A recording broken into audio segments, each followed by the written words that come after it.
ค่ะสบายดีพ่อแม่พี่น้องสุขุสุคนและ FC ทุกท่านเนาะภายในและต่างประเทศยินดีต้อนรับสู่ช่องอัปเดต Channel เด้อมื้อนี้เราก็มาเลาะอยู่แคมป์ของเนาะมาเลาะแคมป์ของภายใน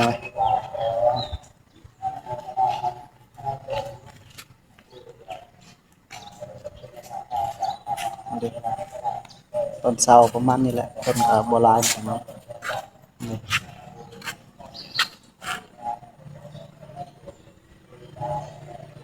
มายินดีกองเด้อ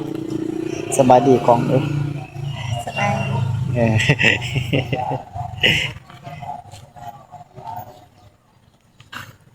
เฮ็ดคืออายๆเนาะ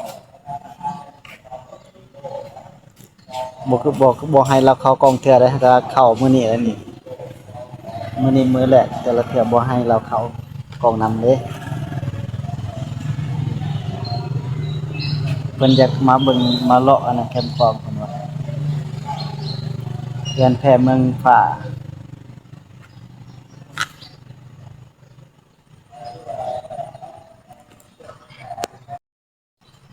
เด้เรือนแพเมืองฟ้าพี่น้องเด้เห็นบ่วงนี้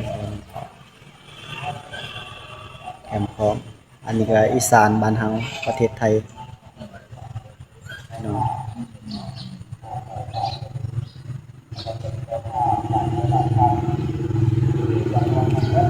นี่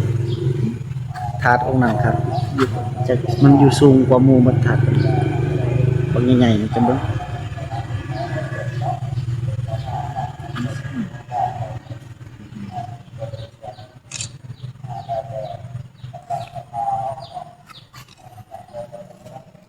เป็นอะไรเป็นอะไรม่วนหรือบ่อ่ามาเลาะนี่ม่วนอยู่บ่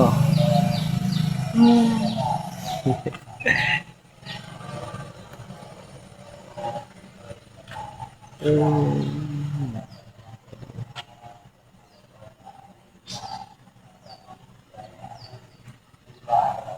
ไปเฮาก็สิย่างไปพุ่นไปเลาะไปพุ่นเลยไป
นี่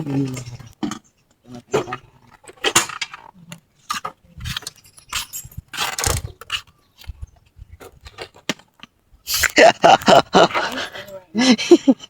เกิดไปที่อ่ะ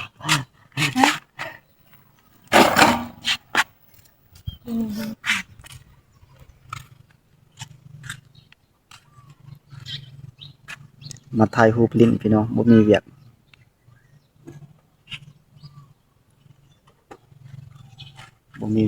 มาถ่ายรูปลิ้น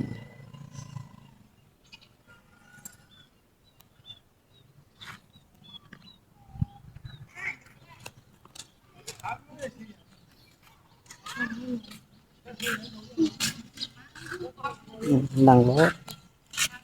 โอ้ยแต่ละแดดแดด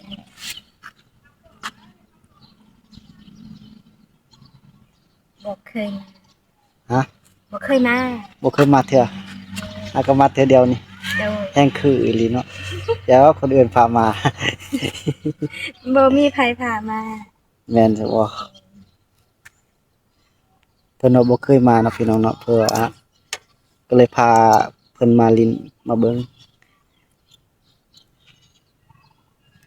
แต่ว่าวิวธรรมศาสตร์ทางฝุ่นผาปนเห็นบ่ผู้สุดวิวงามพี่น้อง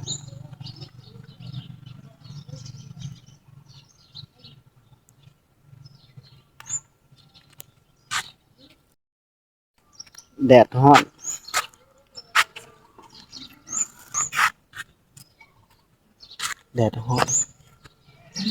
ผมก็บ่ได้อยู่เว้าด้วยกับปองเว้าแนวใดสิว่าแนว บอ ใด กเป็น บ่เป็นเว้าไผเป็นไผก็บ่เป็นคือกัน อืมมืดน่ะ มืดแล้วเนาะแดด มืด มันก็แจ้ง แล้ว แสงแดดส่องเด้มันก็ซำนี้แหละ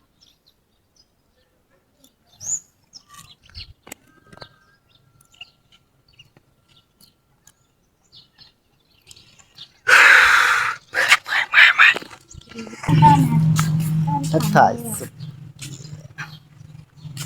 โอ้มาฮอดลาวเอ็นบ่ ได้จ้ะ เราเจริญเราเจริญพี่น้องฮอดเราเจริญแล้วนี่แหละบนวิวก็งามอยู่ได้มา2คนพี่น้อง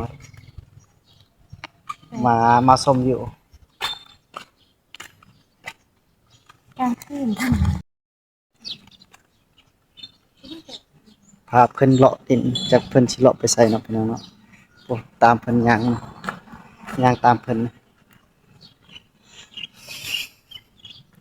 ลาวเจริญพี่น้องงามเพิ่นว่านั่นไดพาไปเด้อ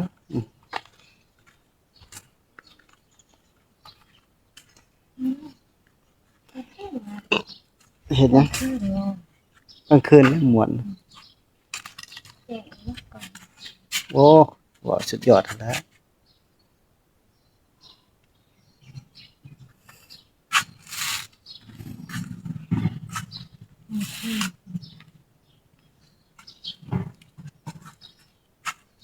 ทายทั้งทายทั้งนั้นนี้โอ้ย อืม คืนพุ่นน่ะ เออ นี่ก็ตลอด กลางคืนมันมีดอกไฟเด้มันหงยุบยับยุบยับไป พอแล้วฉันนี่ก็โอเคแล้ว1 นาทีก็1 นาที 2 นาที เอายังหลายก็ได้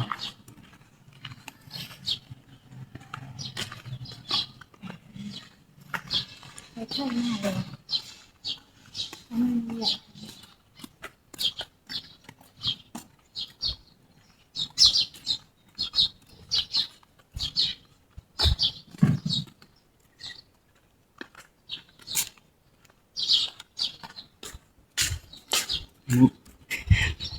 รถก็รถอีห้างไปหน่อย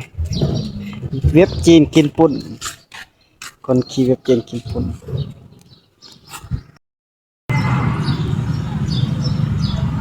นี่ค่ะ โ